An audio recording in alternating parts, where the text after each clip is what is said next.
tested our setup yesterday extensively at home, but then of course it doesn't work again. So the first thing is Dimitri's in from California. It's 1 a.m. in the morning for him, and he doesn't have any slides, but he's going to give a brief update on the browser stuff, which, believe it or not, if you look closely at Git, work was done on libcx, etc. So the floor is yours, Dimitri. Sorry for the late up, and thanks for joining us at a late. It's already morning for you there, so the floor is yours. Okay. Hi, everyone. I don't see any video right now, so I don't know who I am talking to. But anyway, so yeah, I don't have much to show today. Therefore, I don't have any slides or any kind of a normal presentation because not much has changed since we talked last year. But there is some work that was done in between, and I will say shortly about that. But first, the reason for the fact that I'm not really working a lot on all these OS2 projects is because I'm still figuring out my status here in the United States.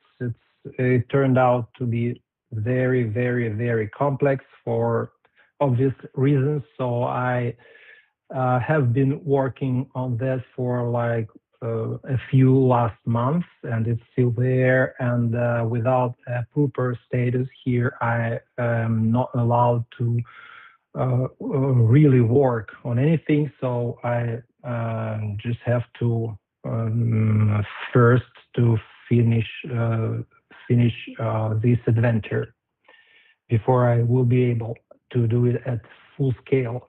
But in the meantime, I still had some time to work on all our nice projects. And if you follow the Bitwise Works GitHub resources, you could have noticed that I did a bunch of fixes to libc. It was my cat. Sorry about that. I did a few fixes to libc. It was quite a lot of fixes actually, because libc needs a lot of updates in order to continue to port new software to OS2 nowadays. So I did that.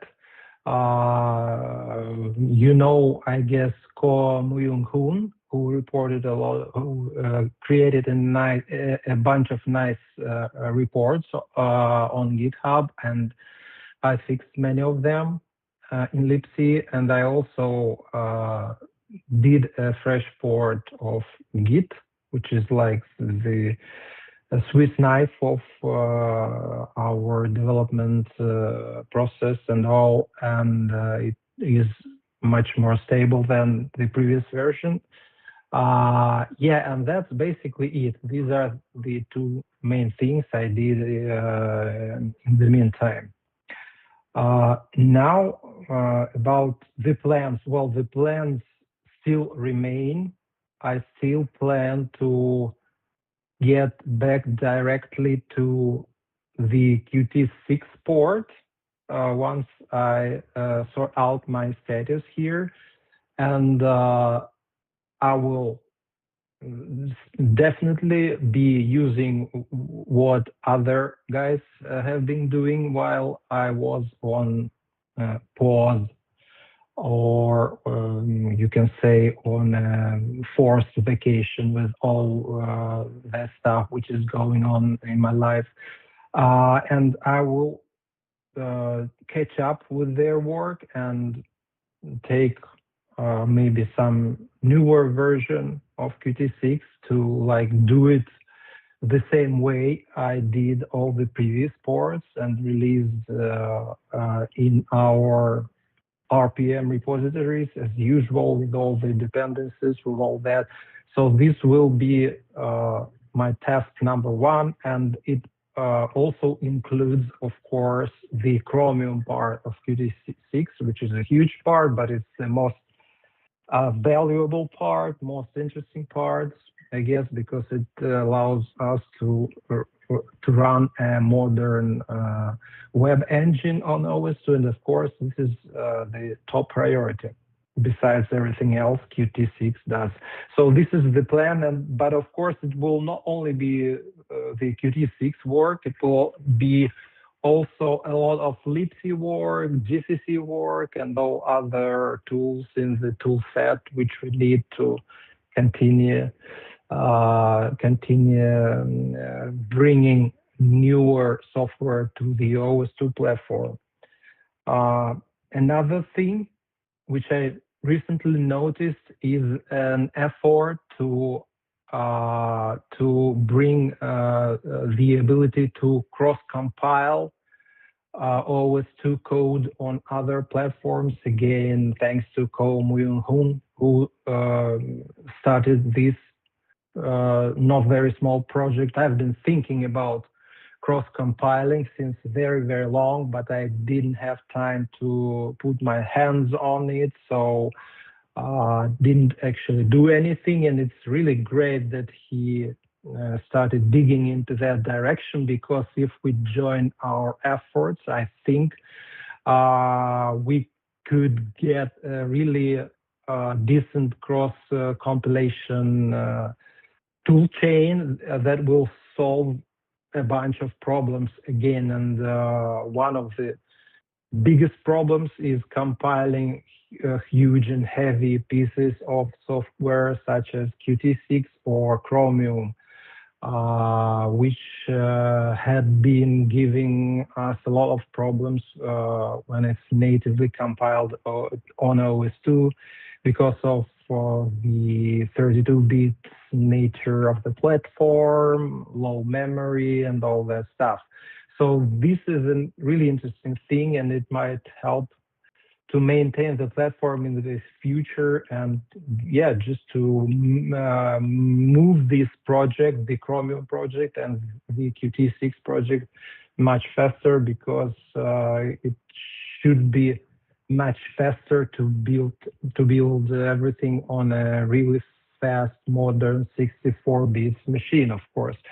So there is, from what I checked there are some things that need to be fixed in order to make it really work, but it's something worth doing, I'm pretty sure about that. So yeah, this is basically a short list of my plans for the OS2 future, but yeah, the only problem I have right now is with my status, which I didn't expect to go easy in the first place, but at the same time, I didn't think that it would take a year, and that it would require even more time to finally settle here in all senses. Yeah, so that's the really short, really brief update of the current state of affairs as I see it. So I'm still here. I'm still interested in the platform. I still have big plans. I just need more time to make myself to be able to actually start working on these plans. So I think it will be better now if the audience has any questions. I could perhaps answer them online while I'm here with you. That's, I guess, the end of my brief speech. That Jan-Erik Larka built a warp-in package with a new dual browser with Qt 6.2. Did you download it or did you not use it? Yeah, I didn't try it because I would have to be like starting the real work then, so it just doesn't make sense a lot to like dig that deep, but yeah, I saw that it was done and saw some positive reports about that. So I'm monitoring the situation so that the moment I take it over again, I will be not losing pieces of information and everything. Are there any questions in the room for Dimitri? Ah, Keith. And please, here's the microphone that Dimitri knows. So here's Hi, Dimitri. Yeah, hi Keith, how are you doing? Very well, thank you. I was Yeah. wondering, have you tried to use AI in any respect with any of the coding to help you do it quicker? Yeah. Yes, of course. I mean, I've been constantly using it nowadays, as I guess perhaps everyone else, and it can be. And I did give it a try when I was doing some Lipsy work in December and January and February, and it showed itself as a really good information retriever and code reviewer, even for for the OS2 platform. So it can definitely speed things up to a very large degree. This is my opinion. Even developing something for the OS2 platform. Yeah, that's something I will certainly use while working on OS2. No doubt about that. Which AI did you use? I am stuck with ChatGPT for now, but I've been looking at other competitors, as well, because some systems do some things better than some other systems, but in general, I'm so far very happy with ChatGPT. Me too. I also use ChatGPT. Yeah. I mean, yeah, there are others, but I tried them. I didn't like them, but maybe they will improve in the future. So it's better to just check up on them from time to time, because this is a really powerful tool nowadays. No doubt about that. It's like a very, very, very powerful search engine. I would put it this way, and a review engine as well.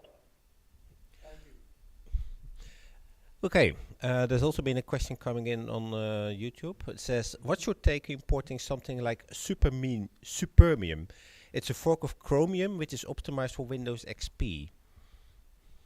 Haven't heard about that, but I will make a note for myself to look at it. Supremium or Yeah, it's called Supermium. So it's a concatenation of super and minimum. You can see it in the live stream on YouTube. It's a question. yeah. Well, yeah. I hope you will just send me the link. Yeah, I see it. I see it. Right there is a web page. Yeah, the fast and secure web browser built to be yours. Okay. I mean, is it a complete web browser or? Yeah, it seems to be a complete web browser from what I can see on their webpage. But anyway, it's interesting to see what they do there, what they drop, what they add, if it really makes sense to, if it makes any use of the OS2 platform. I don't know, but it's worth checking, I guess. The main problem with all these forks is that they tend to diverge from the main line, and if the developers are not very active, it can bring us back to the past. So you should be careful with things like that. Yeah, but interesting. Haven't heard about that. Thank you. Are there any other questions? No? Okay. Thank you for coming to us from the other side of the globe, because you're ready to crash into bed, I guess.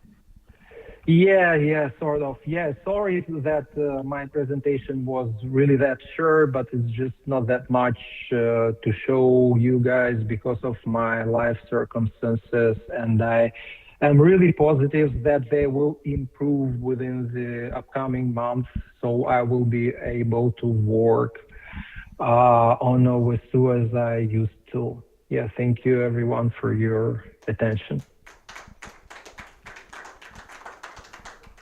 Okay, thank you. Then we'll, for the audience looking online, we're going on break now, and then we'll be with you with the next presentation Yeah, about OS2 usage. Thank you for being online, Dimitri, and then we'll talk another yeah, time. thank you. Take care. Yeah, Bye bye. bye bye.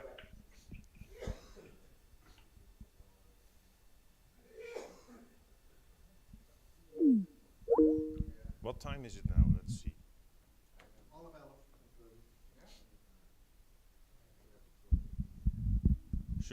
Should we bring you up now?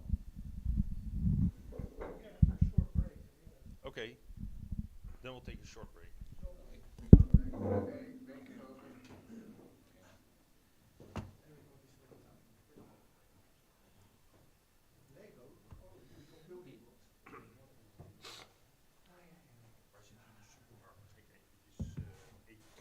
Die staat uit lopen, daar zitten de dinges. Okay, let's see what problems we get now. Yeah, I was just thinking the same thing.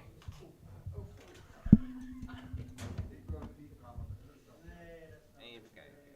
So we need the grabber going on.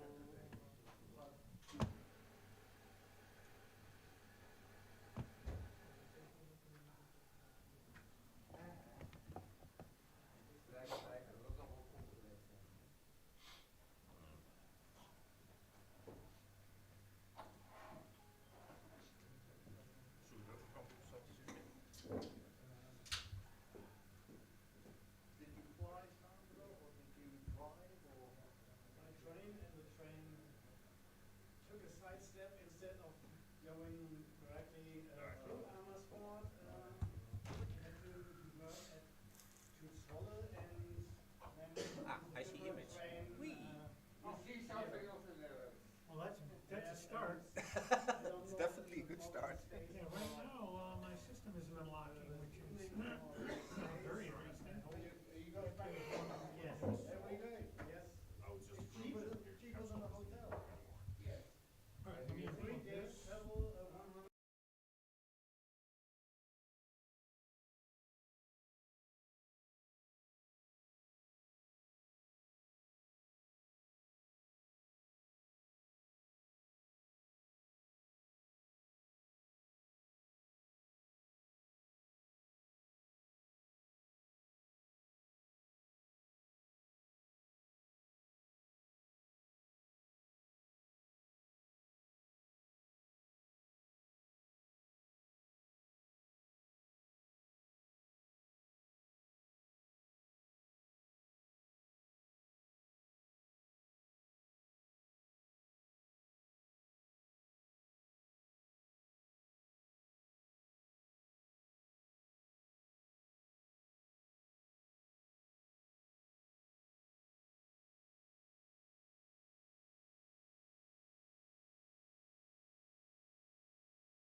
Here's Glenn.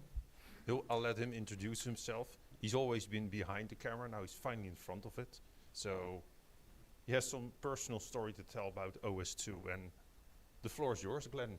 Thank you, Roderick. All right, yeah, so this is very much my personal journey with OS2. I learned some interesting things I did not know about our favorite little operating system. There are some parts that are going to be purposely obscure because I am still contracted with Arkanoa and have an NDA and still provide some input to the environment I'm going to talk about. Oh,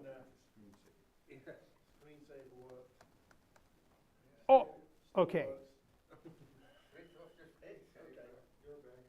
I'm back. All right, so especially when he said behind the camera, I actually started off doing audio and video work.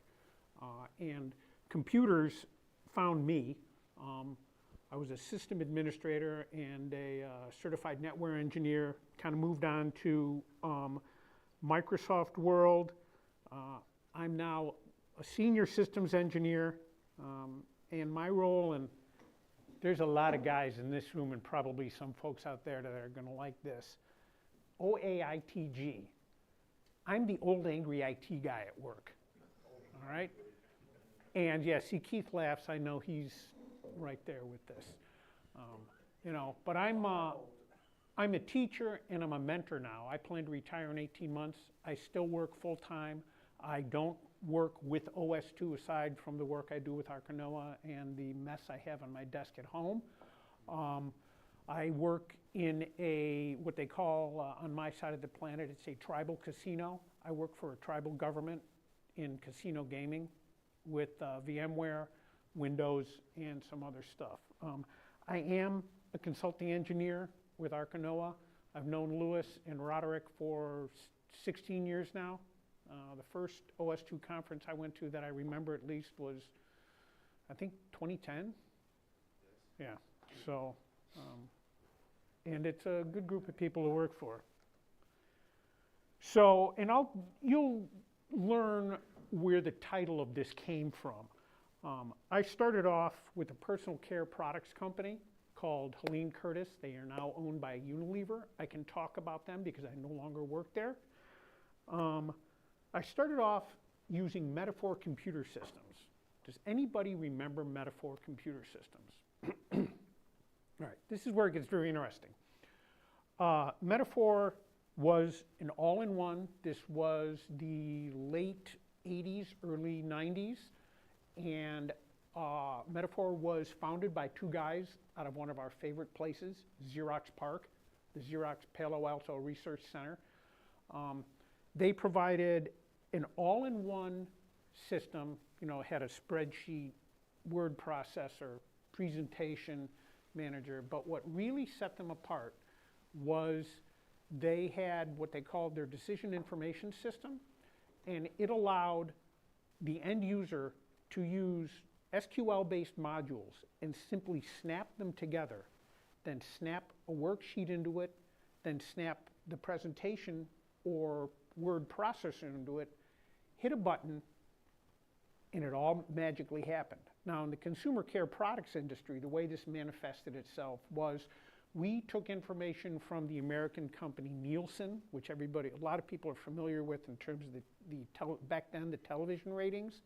Nielsen did a lot more than that. They took information from shopping, from the supermarkets, from everything else, to see how to market products better. And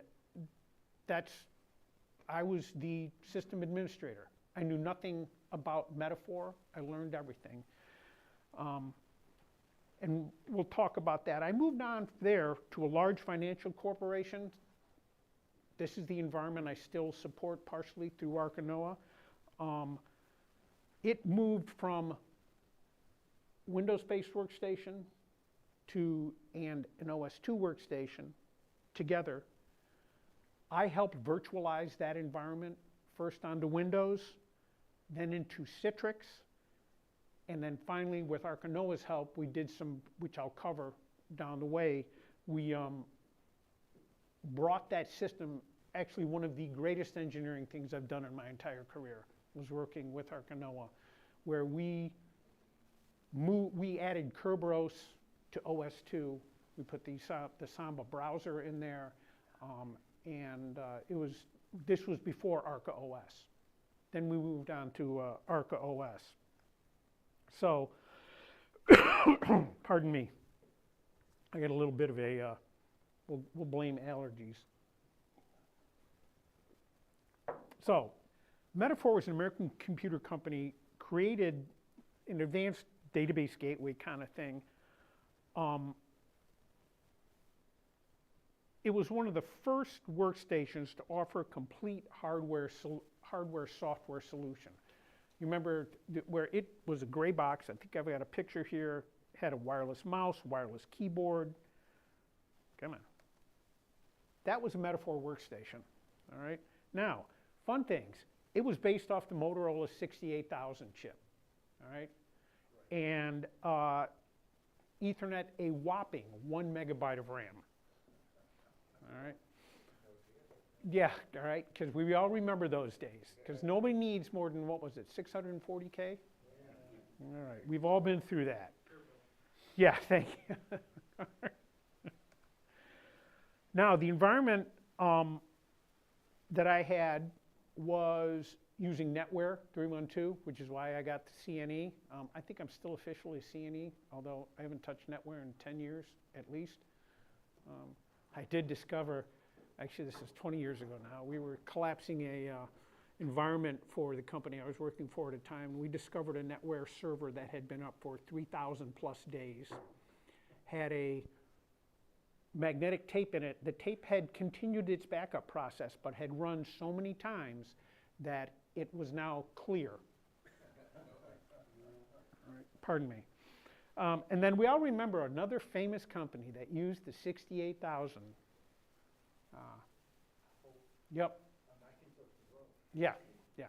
They started off with the 68,000 chip, and they went somewhere. And actually, Metaphor had a server that their workstations tied to. It was based on the 68,000. I think, somebody correct me if I'm wrong, I believe Novell also used the 68,000. I'm still surprised that, I don't know what happened to that chip line, but, well, Intel made it cheaper and more extensible is what happened to it. So I think I covered a bunch of this. 2 people out of Xerox PARC. There are a lot of interesting things that came out of Xerox PARC.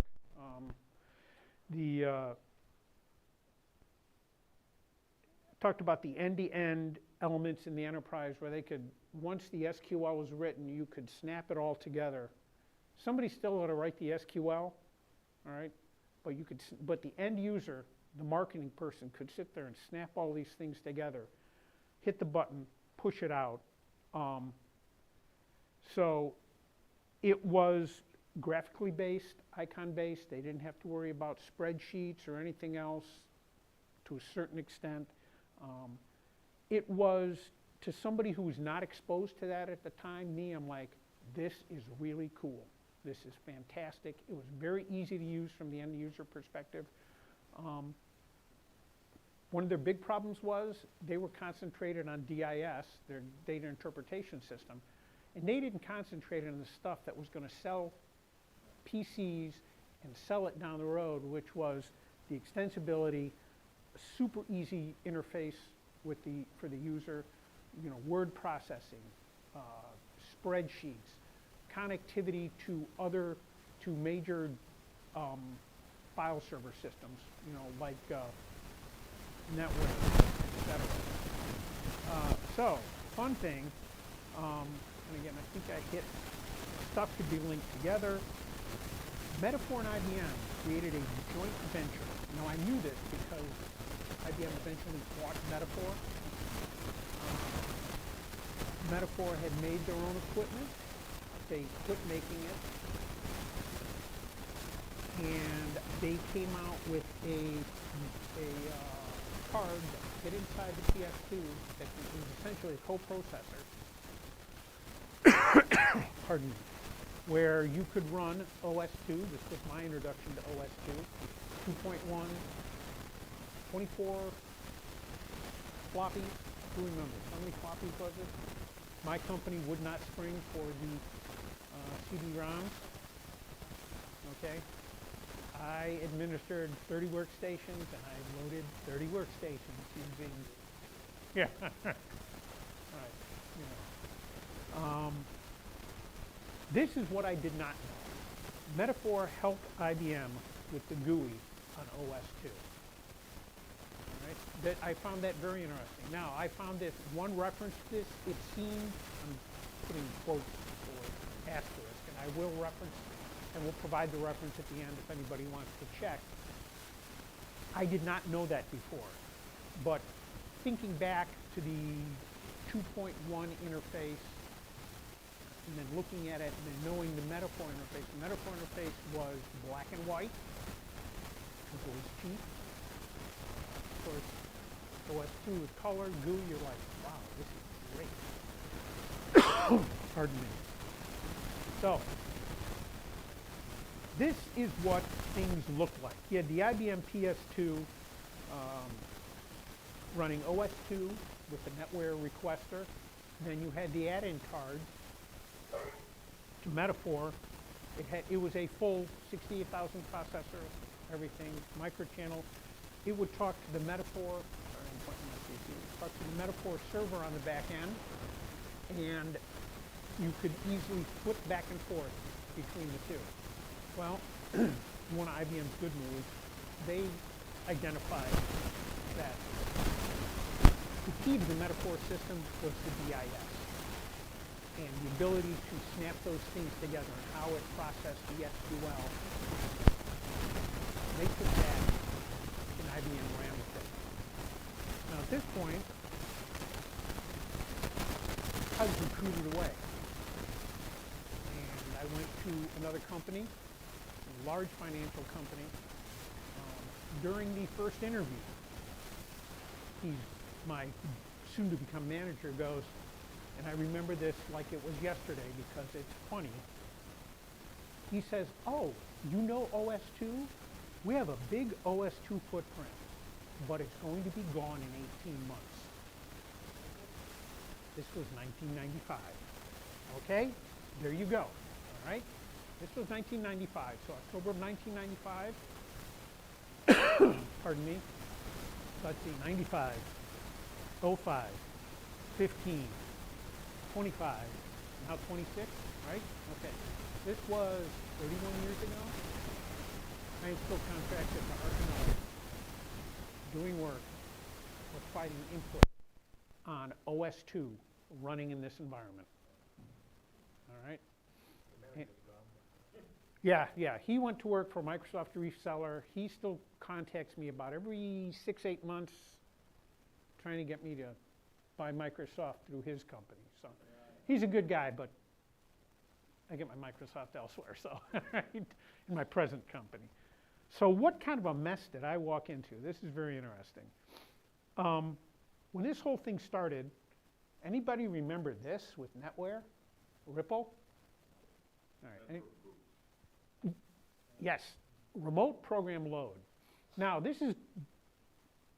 I admired the way this company did some stuff because it turned out to be very critical as you scale up systems in any environment where we've all been where you need to control what the end user does so they don't shoot themselves in the foot. That's what the Ripple did. So they did remote program load off of, which was a feature of NetWare. They would load the Windows OS, and they were actually using a third-party program manager that was controlled all through INI files. And one of the first things I did was learn how to hack those INI files, even though we weren't supposed to. So that's how you figure out how things work.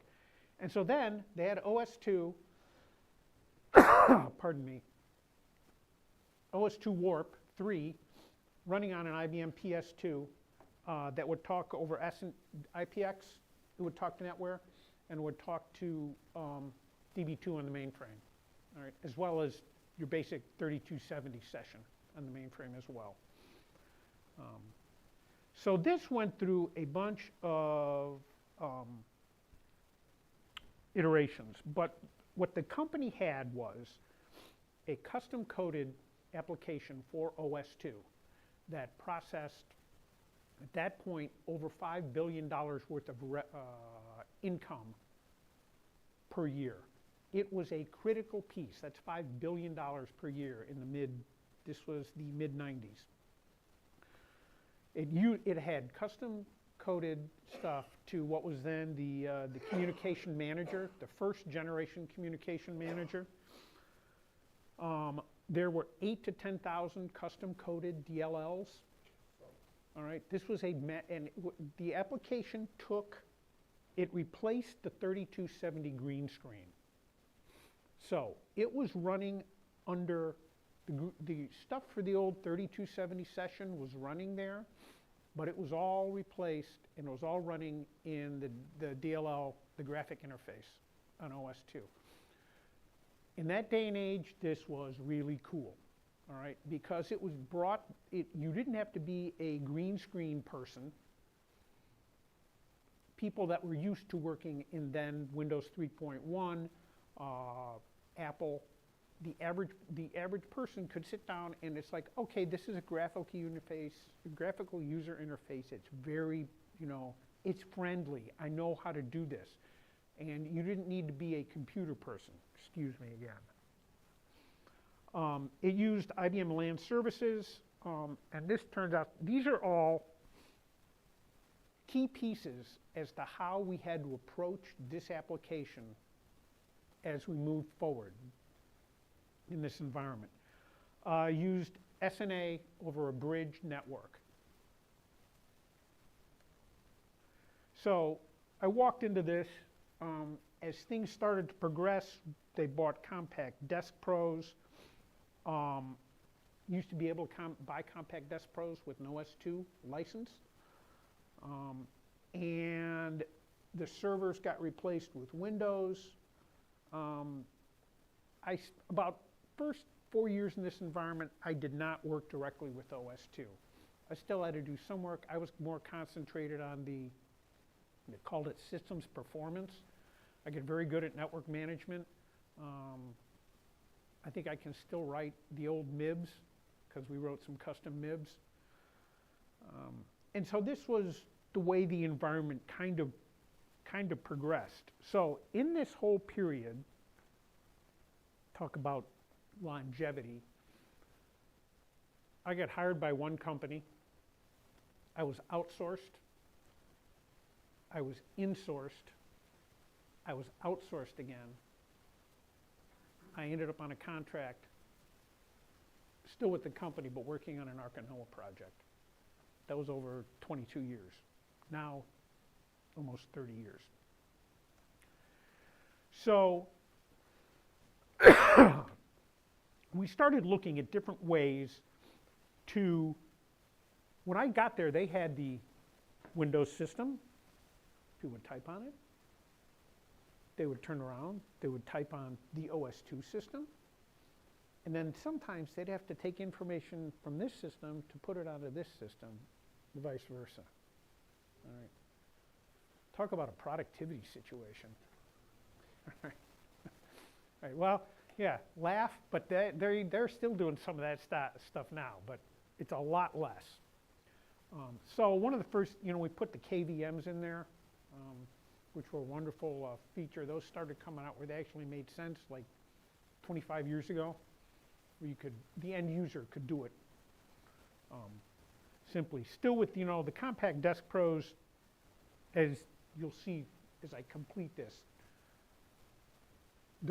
say what you will about Compact, and I know hardware guys didn't like Compact because they took stuff and said, we can make this a little better. The Compact boards were all proprietary, a bunch of other stuff, but the Compact Desk Pros were, I think, some of the most solid hardware ever manufactured.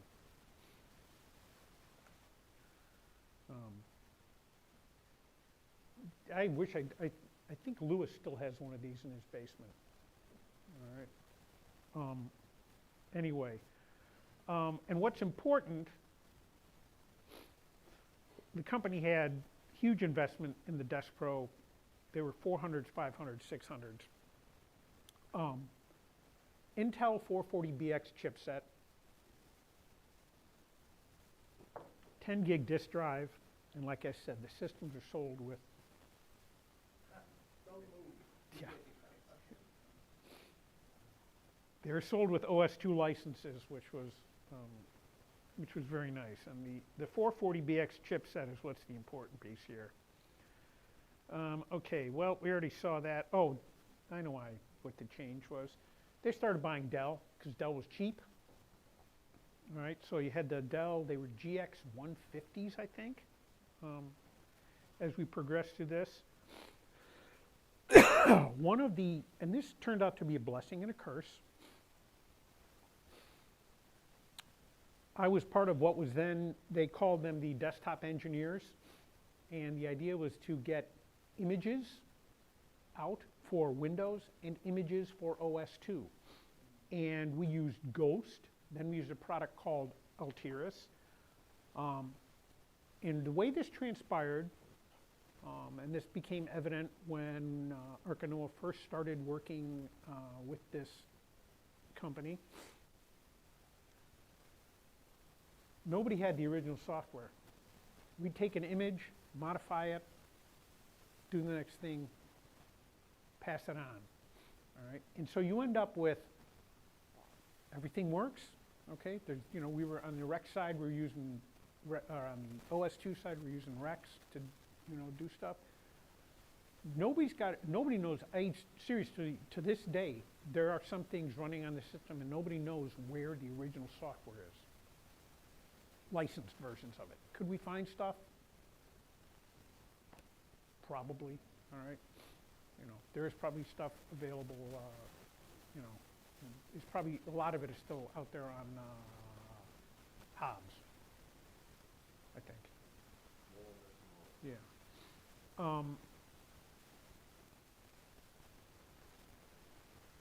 The key, and we all know this. This is a solid approach as long as your hardware remains the same. When hardware starts changing, you could have some problems because sometimes it's not as simple as slapping in a new driver version. So, Microsoft Virtual PC. The company had, because this was a whole custom system, you had a development environment, which is very common in large IBM mainframe shops. You had the user environment. Microsoft Virtual PC was introduced first in Connectix back in around 2005. They started experimenting with this, and it's like, hey, it runs OS2 natively because it's got the 440BX chipset. But one of the things we discovered with the development systems, and I think it was the Watcom compiler, kept crashing in Virtual PC. And this remained through every version of Connectix, Virtual PC, whatever. This issue was not addressed and solved until Arkanoa got involved, about 15 years or 10 years after this, after it was introduced in this environment. I've worked with some fantastic people at Arkanoa, and this was, I think this was actually solved. I don't know what was done. I was concentrating on another issue we were working with Arkanoa at the time, but they fixed that. Pardon me. The compacts remain for development purposes. So, Virtual PC running on the Dell Optiplex GX150. So, the caveat here, I'm assuming, and I say this so I can cover myself, and I went out and found all these logos. I don't know if they're copyrighted. So, anyway, yeah. Dell Optiplex GX150, this was awesome. There were some problems with it that mostly in performance, but it was a monolithic type device, which is different from all the ones we see today. It supported natively 440BX chipset, again, the S3 3064, and the DEC 2041.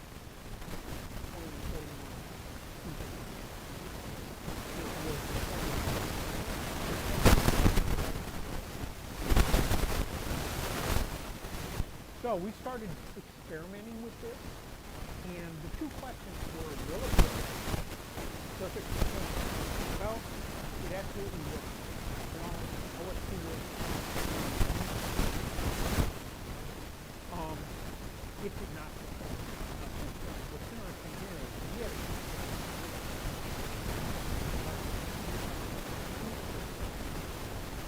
this is right as they would be talking. That guy went on to become the lead engineer in Hyper-V. So I still see his name surface.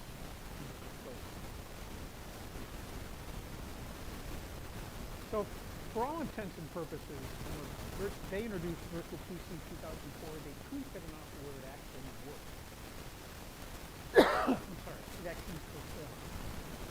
Right? We were able to take OS2 again, took the image, stuck it into Virtual PC. We ran into some.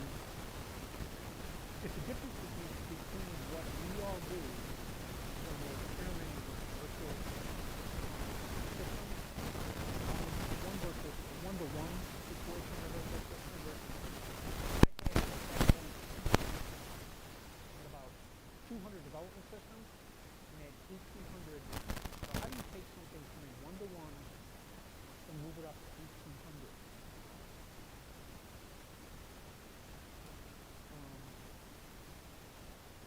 So you got the best thing about Virtual PC, and this probably there were other virtualization products on the market.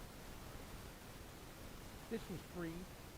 It supported OS2, which turned out to be a key piece. It supported OS2. We were able to package the application using SCCM. Now I'm an SCCM guy. I worked with it from the imaging side. Still support that in production environment. You're able to package Virtual PC. At this point, it was not part of the OS. It was a separate application, but it was free. We packaged Virtual PC. Included in that package was a 600 megabyte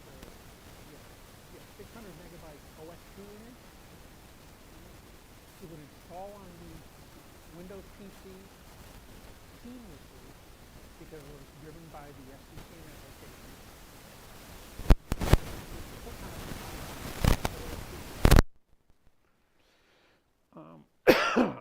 To a great extent, it eliminated the rekeying. And to this day, I don't understand why the end user had to take information from this system, which ran on Windows, and enter it into this system, which ran on OS2, without somebody doing. We're programmers in this room. We're systems guys, men and women. Sorry. We're systems men and women. This is what we do. We take stuff to get it to communicate from system A to system B. But they were rekeying information. Getting this set up on Virtual PC, and this is carried on into further environments, you needed scheduled operations between OS2 and Windows. One of the key things about this application was it was updated every night. There were pieces of this application that, on the OS2 side, that were updated every night. So they had a whole infrastructure built. It was a custom built, driven off of Rex scripting. Very simple. Yeah, Keith's laughing in the background here. Oh, I feel pain. Yeah, built off Rex. Now there was a whole separate team, and at least a couple of the people that were there doing this when I started at this organization 30 some years ago, they are still there doing the same thing. So had to be custom updated. So everything that worked on the on the standalone OS2 side. We had to get that, make sure it worked on the virtual PC side. So one of the things we discovered with virtual PC was, and this is part of the monolithic hypervisor, all right? In most hypervisors now, system runs, but the presentation piece, how you access the system, is different, okay? I'm a VMware guy now. You've got the VMware console, the remote VMware console. You've got remote desktop for Windows systems. You've got PuTTY to get into the into the Linux systems, or you've got another if you're running a windowed version of Linux, a GUI version of Linux, you've got another way to get into the system. In the original virtual PC, it was an all-in-one. You had your hypervisor with the presentation all built into one place. So we had to provide it would not work without a Windows desktop. So the first idea was turn the systems, make sure the Windows system comes on every night. That's easy. Scheduled tasks, start up the OS2, start off virtual PC. It's automatic. We had it set up to automatically boot into OS2. Then there was keep in mind, this was from the 90s, there was a installation ID, service ID in OS2, had no password. Yeah, the security guys loved that, all right? Arkanoa got involved and we fixed that. Oh no! Shut up, Glenn. Sorry. All right, what is it? Well, all right, anyway. Yeah. I don't remember how to go back. Who remembers how to go back in page up? Oh, page down, page up, page down. Oh, no, page up, page up. There we go. All right. So we had to put the installation ID on the Windows systems. No password. There's a good idea. All right. Both had to be logged in on both systems in order to work. Went on this way for about 10 years, and it worked.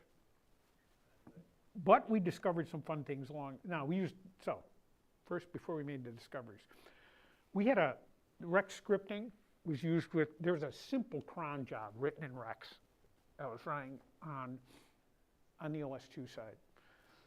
We use VB scripting on the Windows side, and this is one of the reasons why I got really good at VB scripting and really good at Rex scripting.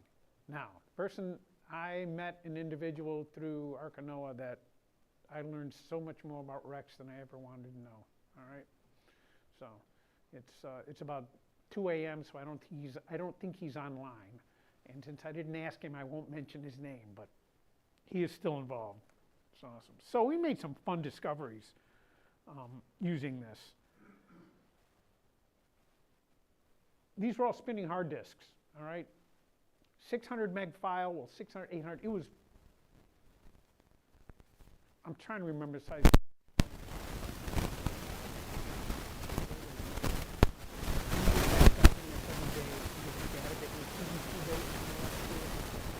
Lots of fragmentation. We saw about a month into the proof of concept, which I learned this week is not called proof of value, that was new. A month into that, actually it was about 6 months into it, after it had been deployed, couldn't come on. It's really slow. Well, we looked at it, the fragmentation on the Windows OS is like 90%, 99%. We're like, okay, there's a problem here. So we had to come up with a job to defragment. Coming up with this. All this stuff you can access, there's scripting interface on Windows. That's the easy part. Now we got to make sure the OS2 system is not, the OS2 system is not updating. So lots of timing pieces to get this all set. And then one of the best things I learned in this environment, and I keep, old angry IT guy, pardon my nose running, old angry IT guy stresses this to people now, which is something that's lost in people that haven't learned is never assume stuff is operating the way you think. So, when you make a copy file, when you copy files, some particular copy files, make sure they get where you copy them. Make sure the copy command, you couldn't use any errors. Check your destination. Check to make sure stuff is updated. So we had to build in lots of checks and balances. Okay, the OS2 system is on. I can try and run OS2 updates. Well, the OS2 system isn't running. I can go ahead and turned out to be, I believe it was a monthly disk defrag.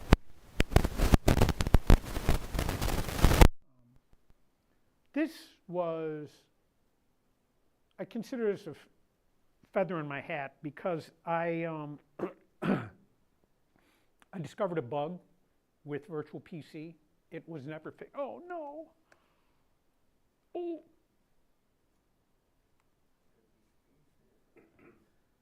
I should have fixed that, but I'm an engineer. I live with it. So when the Windows PC was accessed with RDP, this was the point where people started doing remote work. So they would remote into their Windows workstation, then they would run Virtual PC. We discovered that the top third of the screen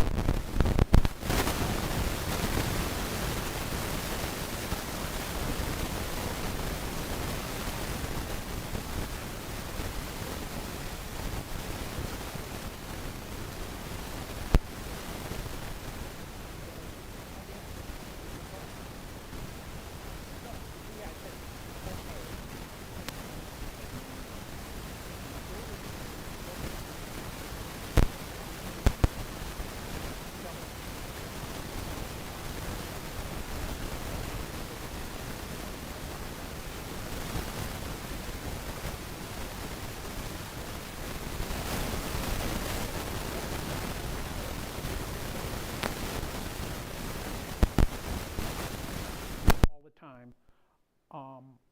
And it ran, I believe it ran every, I think every 30 seconds. It would force a screen refresh just on RDP, and it worked. 2007, SMB and CIFS lockdown. Microsoft finally starts to realize that they have a problem with the way they put together CIFS, SMB, all right? And this is when they first began issuing major updates to what was then SMB 1.0. Yeah. And there were numerous KBs and hot fixes that effectively broke SMB communication over OS2. Now, did anybody else live through that period?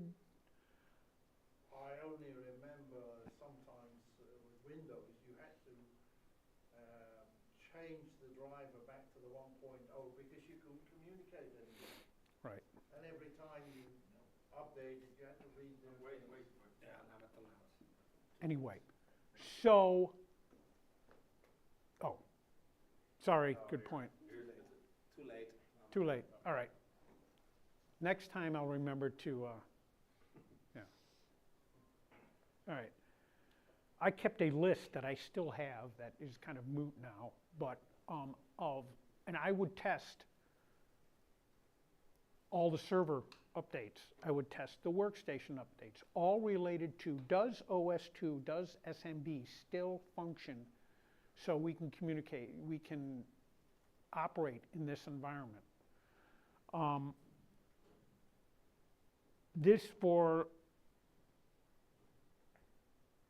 Until Arcanoa got involved, this was about 8 years, this became a theme with the monthly updates, where I would check all this stuff. There is a fantastic book out there, and this is why when people start talking about SMB, I believe it's called Implementing CIFS. It was free. I still have a PDF of it. This is why and it's amazing how this parlays into stuff now 20 years later, at least where I work, where people have SMB problems, and I'm like, I can show you what's wrong with that, all right? And, I've now taught some of the younger people, which is awesome. I said, here's how you look at a network trace for SMB, all right? Here's where you can see them talk about the different dialects. The server says, hi, workstation says, hi, server says, hey, it's workstation. Workstation says, I want to talk SMB 1.1. And the server says, I don't know what you're talking about, okay? How about we talk SMB 2.0? And the workstation goes, nah. And then your OS2 doesn't work, all right?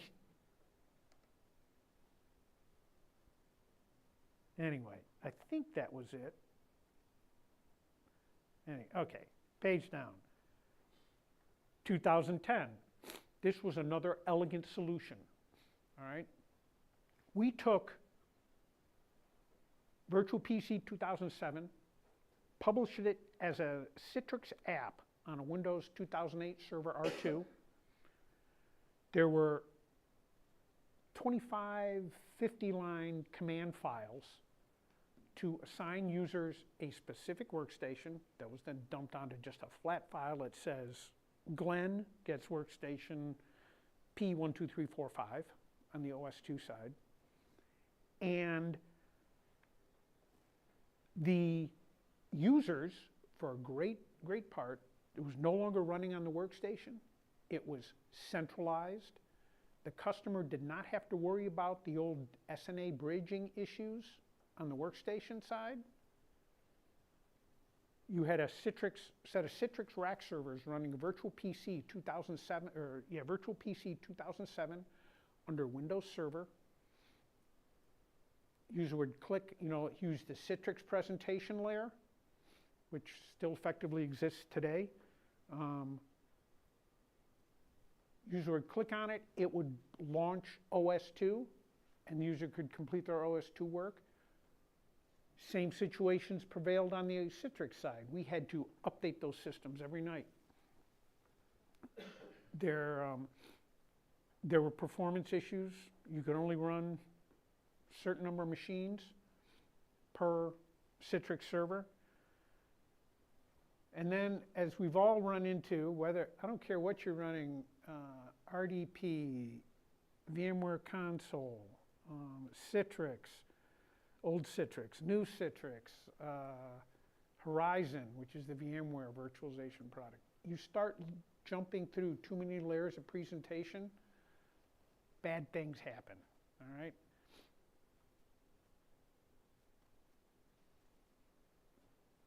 I can say this because I'm no longer at this environment. I said, you guys are going to have somebody else proposed this solution. I said, great idea. There's going to be presentation issues, all right? This is now 2010. I had just gotten outsourced to IBM, still in the same environment. I spent the first 2 months of my OS2, first 2 months of my IBM engagement working on the problem I told them they were going to have. Yeah, old angry IT guy. We'll just do this. All right. This was another fascinating issue. This goes back to SMB. Customer purchased a NetApp appliance. It replaced the file shares, physical file shares running in file servers, replaced the EMC data movers, which looked like file servers according to Active Directory. It spoke a slightly different SMB 1.0 dialect. It did not work with OS2, despite what the customer, had been told. And this was shortly, now I worked for IBM at this point. IBM had just bought NetApp.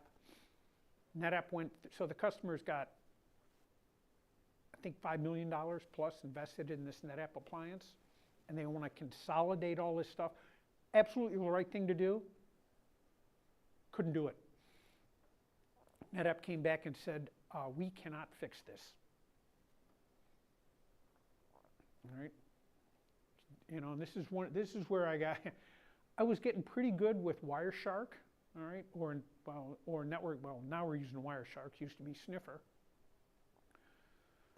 I got a lot better, and I had an outstanding teacher in this organization, mentor, who is still, I think, occasionally gets involved. This guy was better than anybody I've ever seen with network sniffing. But it was, again, like I said before, the client OS2 would go, hi, I want to speak SMB 1.1.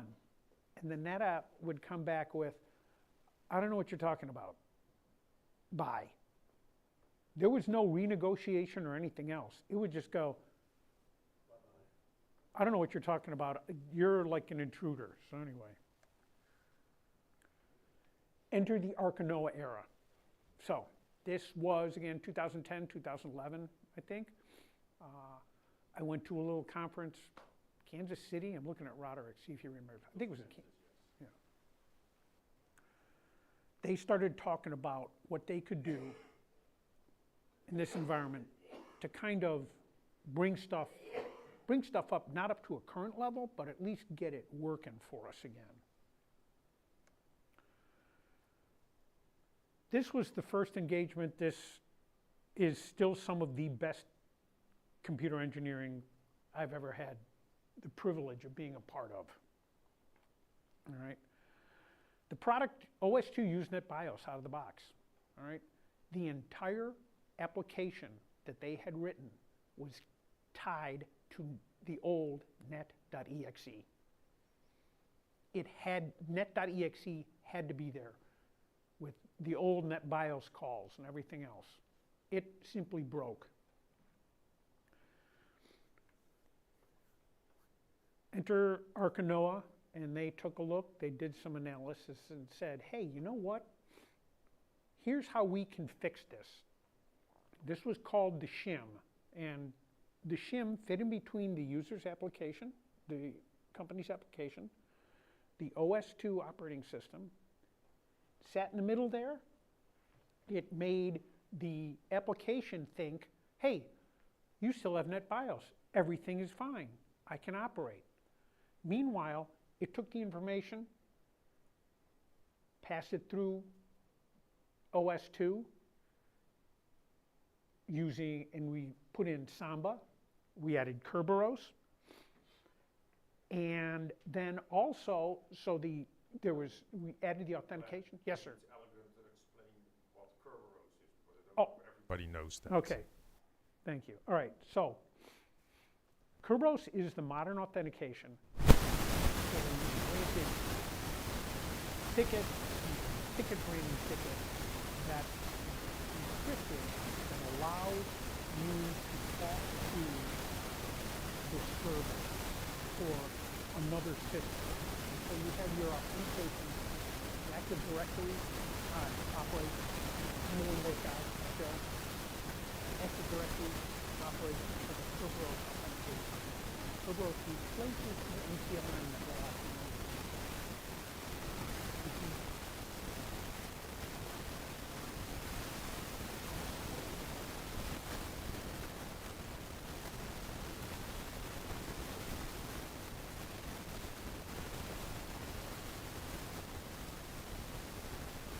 Right.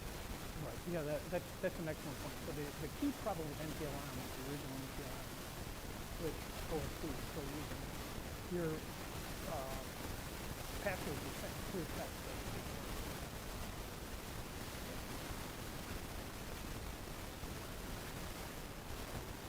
Oh yeah,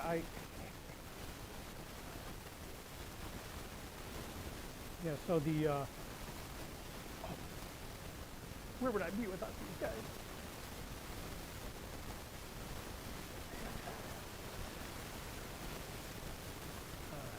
So, yeah, actually,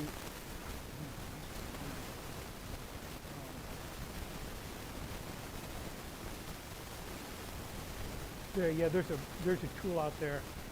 I found it on an old hard drive. It's called Lofttrack. Yeah, it's under 50. It's like that. Yeah, you used to be able to get Lofttrack everywhere. If you're in a corporate environment or if you're a strong security implemented anywhere, don't run Lofttrack because if your infosec guys will ask me how I know that. The other thing too, through this whole, this had to be expensive. We had to be able to upgrade this stuff as needed, change it as needed as the environment changed. So we installed SMB client for file activity. The whole setup was remember I talked about that installation and service account that was running passwordless for 20 years? That didn't end. I get this. That would never fly. That doesn't fly. You cannot do that. We implemented a password rotation sequence for that, driven by the ability to remove check out the password, check that password back in, know what the password was, and then it would get updated in the days.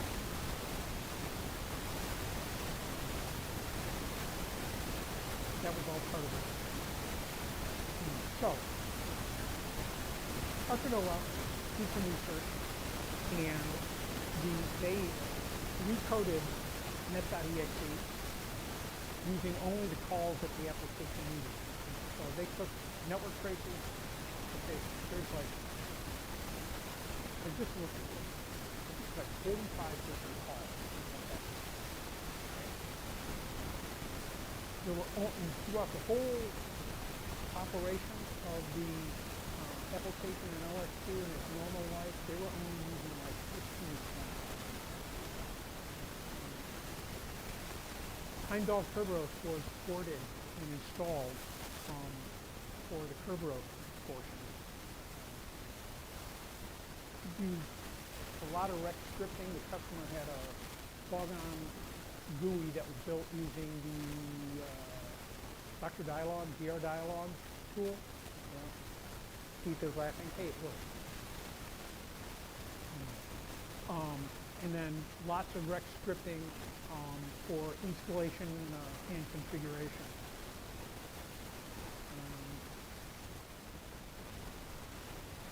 Okay, apparently I repeated that slide. Whoops. So the shim was installed on the Citrix-based virtual PC side. The regular Windows 7 implementation, so this would have been 2015 or so, the regular Windows 7 installation. They were late to the game because Windows 10 I believe was already out, but was just now converting to Windows 7. Windows 7 introduced Windows virtual PC, which was, I gotta speed it up. Okay. Windows Virtual PC didn't work, but Microsoft Virtual PC did work. This is actually come up to names here. The existing setup for OS2 was ported to Windows 7 using the old Microsoft Virtual PC. Arcanoa identified and fixed the issue with the compiler. And for the life of me, I can't remember what they did, but the compacts were removed from the environment 15 years after the initial purchase. I love this picture. I was the guy in the environment pulling in the computer room, pulling the compacts out and stacking them on a pallet because they were OS2 things. And those are the actual. So then enter the Arca OS.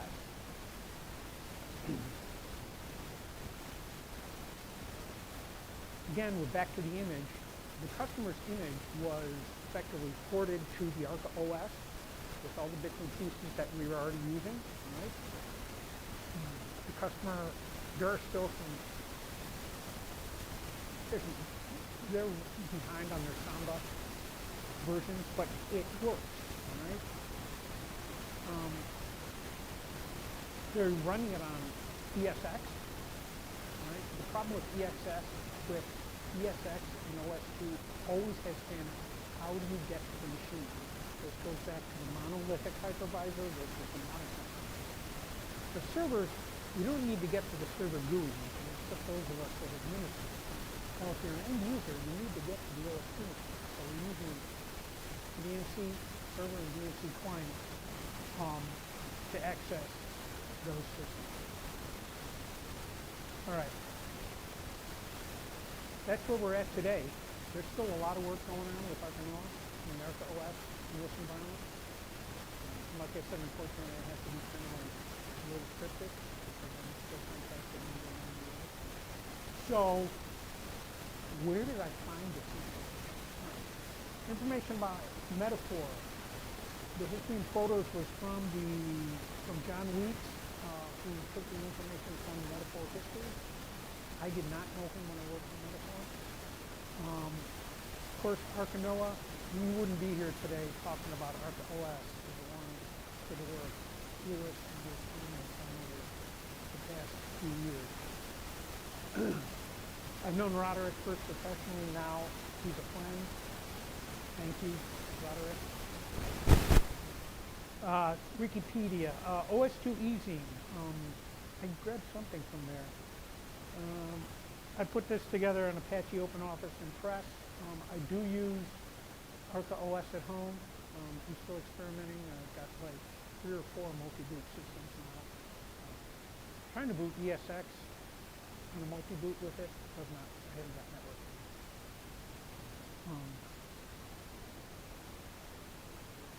Click to exit presentation. All right. So questions, comments. Boy, I'd like to know more about this, and we can talk offline after that. Any questions? No? Okay. Are there questions online, perhaps?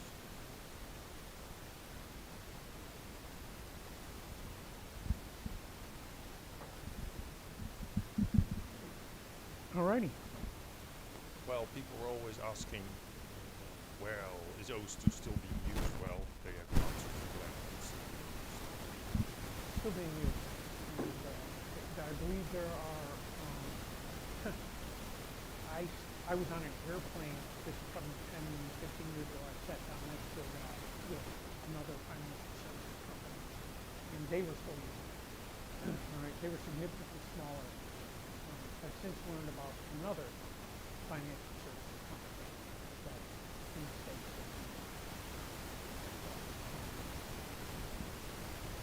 Yeah. Thank you. 18 months. It'll be gone in 18 months. Here we are. All right. All right. Let's hope not. Okay. I haven't retired yet. Yeah. I'll be retired in 18 months. But all right. Okay, Thanks, thank you. guys. Yeah. Okay, everybody, thank you for joining online. We're going to go for lunch and we'll be back at, if I off the top of my head, at 1 p.m. Dutch time. So, okay, thank you, Glenn, for flying in. People always wanted to hear something about OS2 usage in the corporate environment. Well, we can tick that box as well for Warpstock. So thank you for coming.